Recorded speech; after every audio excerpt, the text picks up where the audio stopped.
یہاں پر تقریباً 250 کے قریب خاکسار دنیا خاکسار جمع ہوئے،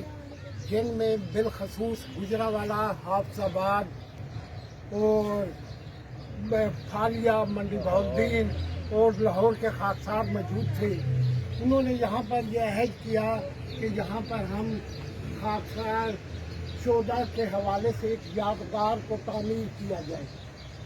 اور اس کی ابتدا کی طرف آج ہی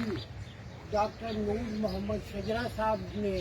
باضابطہ طور پر اپنا احساس پیش کرتے ہوئے کہا ہے کہ باہر چوک میں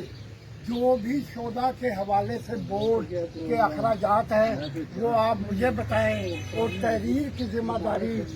حافظ جاوید اقبال صاحب نے لی، تاکہ دنیا یعنی کہ اہلیان لاہور کو پتہ لگ سکے کہ یہاں پر 19 مارچ 1940 کے وہ شہید موجود ہیں جن کی بنیاد پر یہ تعمیر یعنی کہ پاکستان مارز وجود میں آیا۔ بس اتنی میں نے بات کرنی تھی۔ باقی تمام